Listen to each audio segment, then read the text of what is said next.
Alberto Fernández es abogado, vicepresidente del Grupo Banco Provincia, presidente de Gerenciar, y se preocupa por algunos temas, como el de Calafate, ese encuentro en el cual poco tratamos de debatir la tercera vía dentro del peronismo, y un tema que a él le lleva bastante tiempo porque lo apasiona es el de la ética. Ha sido responsable de un seminario donde vino desde Lipovetsky hasta el Chacho Álvarez. En un debate con Hugo Mujica, con Rafael Bielsa, ¿cuál es el eje del tema para vos? El eje del tema es que sobre el fin del siglo el problema de la ética es un problema central. Yo creo que si una característica tienen estos tiempos es que los valores morales y los valores éticos se han relativizado a un punto por momentos exacerbante. Y esto hace que la idea de una moral media desaparezca, aparezcan tantas morales y tantas éticas como individuos existen, y esto se convierte en un serio problema en cualquier organización, también en una sociedad. Y entonces lo que intentamos debatir es cómo construir organizaciones y sociedades con una moral media que todos respetemos, más allá de nuestra moral individual, y cómo podemos generar a partir de esta moral media, de esta ética básica, una estructura que nos permita hacer tratos y negocios y ejercer acciones y tomar actitudes más transparentes. Yo creo que este es un verdadero dilema en este fin de siglo, ¿no? ¿Qué conviene más? Fíjate que hace 2 meses atrás hicimos una encuesta sobre 200 empresarios, 250 exactamente, y le preguntamos, entre otras cosas, si alguna vez habían visto un hecho de una transgresión ética en sus empresas. ¿Dentro de sus empresas? Dentro de sus empresas. Casi el 55% de ellos nos contestó que sí.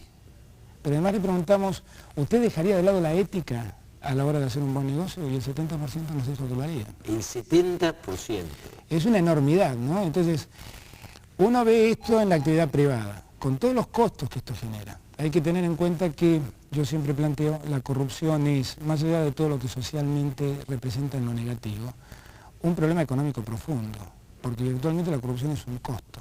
Cuando alguien admite, cuando 7 de cada 10 empresarios dice yo dejo de lado la ética si esto es un buen negocio, lo que está aumentando son los costos internos de su empresa. Y siempre que aumenta el costo en una empresa, ese costo se traslada a un precio y lo pagás vos, lo pago yo, lo paga la gente que nos está mirando, lo paga la comunidad. Ahora, este problema de la ética terminó en la última década o 15 años golpeando duramente a la clase política que quedó sospechada en su casi totalidad y en especial en el último gobierno que es de nuestro partido. ¿A qué se debe esto para vos?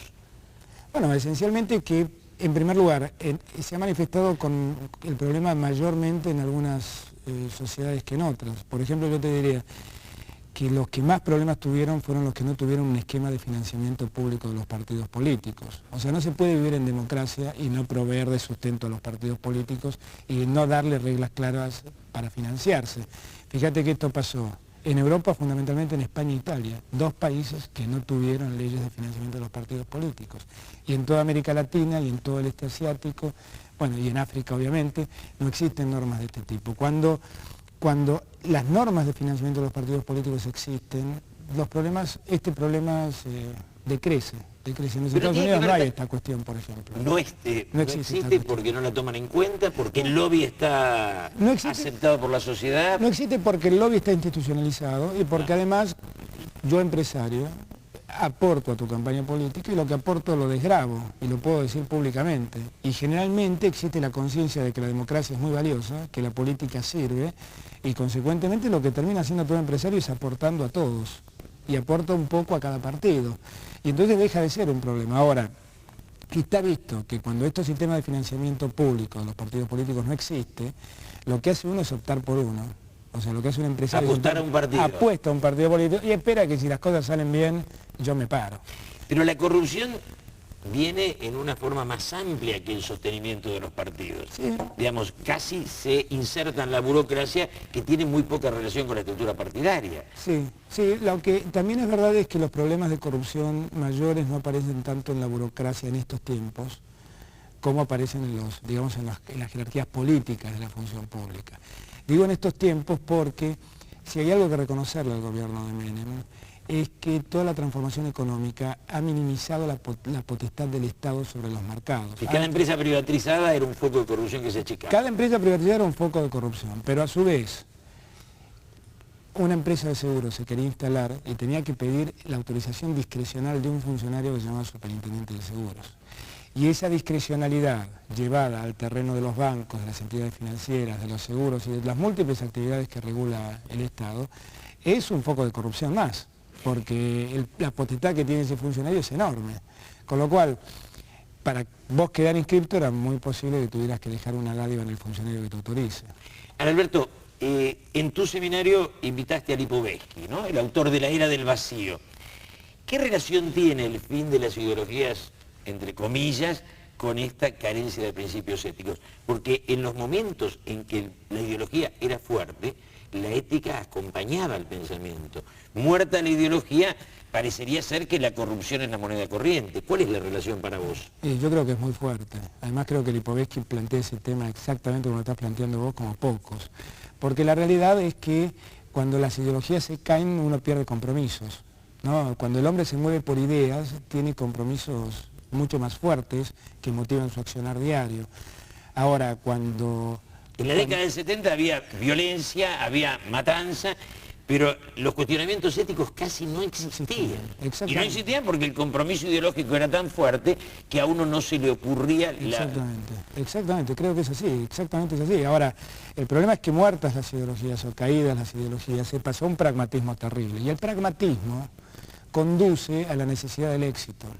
Porque si no sos exitoso en el pragmatismo no tiene sentido tu existencia. Con lo cual habría para vos como un doble pensamiento en la sociedad, una acusación de corrupción y una moral muy amplia.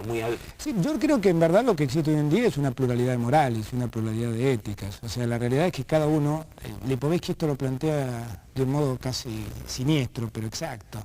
Él dice, en verdad existe la necesidad de que cada uno tenga su propia moral, pero además existe en vos la obligación de respetar todas las morales. Y entonces esto hace que cualquiera se sienta con aptitud para cuestionar a cualquiera desde el lugar que le plazca y el resto tiene la obligación de aceptarlo por cierta democratización del discurso. Entonces, creo que existe una clara relación entre el fin de las ideologías y el fin de la ética media o de la moral media que de acuerdo a la ética que uno asumía, o a la idea que uno asumía, existía en una sociedad. Existía una moral media en el comunismo, y una ética media del comunismo, y una moral media del capitalismo. La nomenclatura, ¿no?, en el comunismo. Exactamente, exactamente. Pero hay una cuestión que el liberalismo jugó mucho, que es que la falta de ética en el Estado llevaba al proceso de privatización de todo. Y ustedes con el Banco Provincia demostraron que un banco podía ser estatal y eficiente. Esta pelea sigue en pie todavía. Sí, en verdad ya cuando entramos en el terreno de las teorías liberales económicas, uno puede encontrarse con las cosas más sorprendentes, porque hay quienes han dicho, inclusive, que un poco de corrupción viene bien, ¿no? En verdad la corrupción no tiene centralmente que ver con lo público. Los datos que yo acabo de contarte de cómo actúa el 70% de nuestros empresarios es una prueba de que no es esencialmente público el problema. Y lo que ha ocurrido acá en la Argentina, creo yo, es que se ha pasado desmedidamente de un terreno a otro. Se ha pasado de un Estado gordo y fofo, como digo yo, a un Estado inexistente donde se ha dejado espacio para todo. Y creyendo y algunos monopolios privados que están lejos de ser transparentes. Claro, ¿no? Y creyendo que de este modo se terminaba con el flagelo de la corrupción. O sea, si yo le entrego todo a los privados, esto era la prédica que existía a comienzos de los 90, acordate, si yo entrego todo esto a los privados, entonces me quedo tranquilo, porque si hay corrupción es un problema de los privados, no es un problema mío. Y el problema no era ese, el problema es que la corrupción la paga alguien siempre, y ese alguien es la parte más débil de la sociedad. Ahora, existe una corrupción privada, existe una corrupción pública, como puede no existir en cualquiera de los lados. Yo creo que lo que el Banco Provincia ha demostrado es que, y además hablo muy suelto de cuerpo porque no es mérito centralmente mío lo que ha pasado en el Banco Provincia, yo llegué ya casi con todo hecho. Lo que creo que se ha demostrado es que puede ejercerse o desarrollarse una acción desde un ente público con transparencia y con creatividad. Con eficacia y siendo rentable. Por ejemplo, un dato que yo siempre marco en estas épocas de desocupación. El Banco Provincia tenía 13.000 empleados cuando llegó Rodolfo Frigieri. Hoy tiene 13.000 empleados, pero tiene 7 veces más negocios. Entonces los 13.000 empleados tienen lógica. No achicó empleados, sino que creció, desarrolló su negocio. Tiene 19 empresas más, tiene un desarrollo distinto. Ahora, esto se puede hacer desde la actividad privada, se puede hacer con inteligencia desde el sector público. Y creo que no es verdad que lo público sea sinónimo de corrupción. Esto que vos planteabas de los monopolios, yo creo que es la tarea pendiente del nuevo modelo. Es la defensa del consumidor. Claro, en verdad, una de las preguntas que yo le hice a Vito Tanzi la semana pasada era, en todos estos modelos económicos que se han desarrollado a instancias del Fondo Monetario Internacional, en verdad, en muchos de ellos se han generado procesos de concentración enormes. ¿Esta concentración en qué medida estuvo determinada por la corrupción? Primera pregunta. Esto es para pensarlo. Segunda pregunta, ¿cuánta corrupción genera semejante concentración del ingreso? En la Argentina, el 33% del ingreso está en manos del 10% de la sociedad. Pero nos vendieron que eso era la eficacia del capitalismo y ahora nos encontramos que ese mercado deja fuera una enorme cantidad de gente. Exactamente. Ahora, lo que sí estamos viendo es que de esta situación económica a un conflicto social estamos a un paso. O sea, cuando esta situación económica genera semejante concentración, genera semejante desocupación y genera corrupción, en verdad el conflicto social está a un paso, está latente. Y esto al mundo global no le interesa. Entonces lo que se está empezando a observar desde los organismos internacionales, Fondo Monetario Internacional y el Banco Mundial, es una fuerte presión para que empiecen a aparecer normas de defensa del consumidor y normas antitrust, antimonopólicas. Ahora, con vos a veces discutimos sobre algunos esquemas económicos o algunas definiciones políticas de la economía. ¿Era secundario el tema de que en las privatizaciones quedaran en manos de capitales nacionales o extranjeros? Como nación, al margen de la globalización, ¿no tendríamos que haber apostado al crecimiento de una burguesía nacional?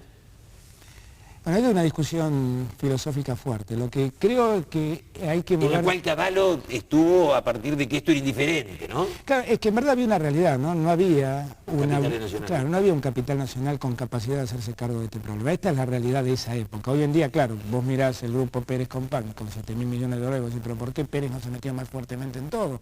Y bueno, porque en aquel momento no tenía 7.000 millones de dólares y lo mismo pasaba con cualquier grupo económico que vos quieras plantear en la Argentina. Ahora, también hay otra realidad, que la globalización ha hecho de este tema un tema casi secundario, porque si vos lo medís... Pero algunos se cuidaron, hubo países que cuidaron más su burguesía nacional que nosotros, y cuando vas a invertir a otro país te das cuenta que las reglas del juego no son tan abiertas.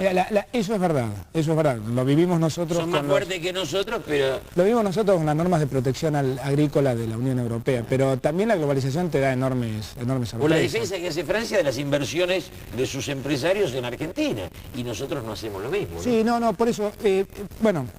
Hay que entender que, como corresponde a los argentinos, cuando decidimos entrar en la revolución neoconservadora de Thatcher y de Reagan, le hicimos peor que Thatcher y Reagan juntos. Esta es la realidad. Ahora, la primera discusión que habría que darse en ese momento es cuán necesario era hacer esto. Yo creo que no era tan necesario. Otros dicen no había otra salida. Con tanto apuro, ¿no? Con tanto apuro. Ahora, lo que sí creo que estamos en condiciones de iniciar una segunda etapa donde estos aspectos se reformulen y se regeneren. Ahora, déjame hacerte un comentario sobre el tema de las inversiones y la globalización. Mira, Perú acaba de privatizar su principal fuente de acero. ¿Sabe quién la compró? No. La empresa estatal de acero de China. O sea, la China comunista interviene en la privatización peruana. Y entonces los peruanos... Como alguna empresa estatal española vino a las privatizaciones nuestras, ¿no? Claro, exactamente. Contradicciones difíciles. Los peruanos quieren privatizar y estatizan en favor de China. Pero además de un país marxista, del bastión comunista que queda en el mundo. Entonces, en verdad, la globalización depara estas realidades, ¿no? Difíciles de explicar desde el punto de vista teórico. La otra gran realidad que depara la globalización es esta tremenda incapacidad de las naciones de controlar sus economías. Fíjate vos que se está planteando en el seno del Banco Mundial y el Fondo Monetario Internacional crear una supraentidad que regule la actividad financiera del mundo. Porque que tenga un poco más de poder que los capitales privados. Mirá, yo te digo, una empresa, un banco que estuviera posicionado en títulos públicos argentinos con todo el movimiento que hubo en la crisis asiática, si nos hubiera golpeado un poco más a Brasil y nosotros, se hubieran caído en banda, pero... Y no estaban incumpliendo ninguna norma contable de las normas de Basilea que desarrolla el Central. Lo que pasa es que, bueno, se cayó el este asiático, golpeó acá y se terminó la historia. Alberto, vos y yo estuvimos en Calafate, un encuentro del peronismo en su versión más intelectual y progresista. Y ahí nos encontramos con que era muy difícil generar puentes entre el discurso económico exitoso y el discurso político o social. Y la inexistencia o la dificultad de crear estos puentes termina acomodando dos pensamientos distintos, que es lo que hasta ahora se plantea cada vez que se habla de lo social. Los economistas dicen eso no se puede porque no dan las cifras. ¿Cómo se resuelve esa contradicción? Mira, en primer lugar yo creo que se pueden hacer muchas cosas socialmente. Sin subir los costos, ¿no? Claro, exactamente. O sea, este es un país que, por ejemplo, siempre uso el mismo dato, gasta anualmente 23.000 millones de dólares en salud. Y a la gente no le llega una mejor calidad de salud. En Calafate escuchamos un médico rural chaqueño que nos contaba las penurias de los chicos que viven en esa zona. ¿Por qué pasa esto? Bueno, hay indefectiblemente un problema de administración de recursos que revisar. En esta encuesta que nosotros acabamos de hacer para el seminario, la gente piensa que entre la salud pública y las obras sociales se concentra aproximadamente el 45-46% de la corrupción de la actividad económica. Evidentemente hay un problema de administración, de optimización de recursos, que si esto se lograra, favorecerían mucho a la gente. Ahora, también hay un problema de prioridades, que esto es lo que más irrita a la clase política, que es cuando el economista viene y dice que tenemos compromisos externos que dificultan el mejoramiento de objetivos internos, o el logro de objetivos internos. Y esta es una discusión muy difícil de llevar, porque en verdad la economía se ha convertido, como siempre en este siglo, me atrevería a decir yo, en un esquema de dominación y dominados. Y uno no tiene... Oye, que la economía domina a la política. Yo creo que sí, que en gran medida la economía domina la política. Creo también... Cuanto más débil es un país, más preponderancia de lo económico sobre el político, porque en las naciones europeas o en Estados Unidos el poder político es mucho más solvente que el económico, ¿no? Es así. Ahora, también es verdad que acá hay un serio problema de gestión pública, porque fíjate vos, en Calafate se dieron a conocer algunas cifras, y por ejemplo, vos mirás el gasto público que tienen Inglaterra, Francia, España, Estados Unidos, todas oscilan entre el 15 y el 20%. Nosotros estamos al 35%. O sea que en porcentaje estamos altos. Estamos altos y gastamos peor. O sea, en eficiencia es donde estamos. Exactamente. ¿Y eso a qué se debe en esencia? Yo creo que a la construcción, al Estado que quedó, que vos decís que era Fofo y ahora Rengo. Sí, lo que pasa es que lo que hay que lograr es un Estado chico, pero fuerte. O sea, uno quiere un Estado bajo en estatura, pero muy musculoso, que sea capaz de enfrentar la situación. Y nosotros este Estado no lo hemos construido. Entonces el resto de lo que había achicado... Exactamente. Yo creo que esto hay que corregirlo. Y creo que hay que hacer también una redistribución en función de prioridades. Evidentemente acá hay un gasto social importante. La Secretaría de Acción Social del Gobierno Nacional tiene un importante gasto atribuible. Y salud tiene otro tanto. Yo creo que esto hay que reformularlo y hay que generar una política distinta a la que se ha generado hasta el día de hoy, donde todavía pesa mucho el clientelismo y donde todavía hay un gasto de corrupción oculto enorme. Oculto o no tan oculto. Oculto o no tan oculto en algunos casos, ¿no? ¿Cómo ves este resurgimiento del debate de la tercera vía, por lo menos para el peronismo y para toda la política argentina? Yo creo que es muy interesante. Me parece que Tony Blair en este caso está llevando en Europa la voz cantante de esta idea y la está llevando con enorme vigor. O sea, yo no pensé nunca que un laborista después de Thatcher, que entró diciendo que iba a mantener lo que Thatcher había hecho, fuera capaz de generar semejante revolución ideológica en Europa. donde virtualmente lo han seguido casi todos, el triunfo del socialismo. Sí, en Alemania es eso. Es exactamente Italia, lo mismo, ¿no? que tiene un enriquecimiento con la izquierda impresionante. Digamos que yo me animaría a decir que los únicos dos lugares donde el tema está todavía endeble es en España y en Francia también, pero en el resto de Europa está creciendo de un modo En España con ¿no? muchos años de Felipe González, donde, bueno, hay ciclos de ida y vuelta. Exactamente. Y en Francia también Mitterrand, digamos que vienen de esa historia de mantener el socialismo y ahora pero digo, un poco. La idea de la tercera vía parece una cosa interesante. Yo creo que lo más interesante que está planteando Tony Blair inclusive es la puesta en crisis de los organismos internacionales, porque, y esto yo creo que en los países en desarrollo, emergentes, del tercer mundo, pongamos el nombre que todos sabemos de quién estamos hablando, la realidad lo más interesante es que está poniendo en juego la organización internacional financiera. O sea, Tony Blair acaba de decir, lo leí en internet en El País hace una semana y media atrás, puso en jaque la necesidad del Banco Mundial y la necesidad del Fondo Monetario Internacional, planteando que ya no tienen utilidad alguna y que el movimiento de capitales en el mundo debe ser indefectiblemente regulado, porque estos movimientos y estas oscilaciones que generaron la crisis asiática, el modelo económico que promueve el Fondo Monetario Internacional, que ha llevado a la ruina más terrible a Rusia, donde ha ocurrido algo inverso a lo nuestro. Fíjate vos, en Rusia se ha privilegiado que en las privatizaciones intervengan los rusos y lo único que generaron es una enorme oligarquía mafiosa que maneja hoy la economía rusa del peor modo, ¿no? Lo que pasa es que el salto que hace Rusia de la nomenclatura a la burguesía termina en la mafia. El proceso de transformación para llegar a un capitalismo de mercado, bueno, era mucho más largo que el que transitó la Unión Soviética. Sí, pero ahí se muestra también una cosa, que el poder económico tan importante depende del poder político. La Unión Soviética no tenía el poder político para bancar ese poder económico. Está claro que la economía tiende o debe tender a ser una herramienta de la política. Esto está claro.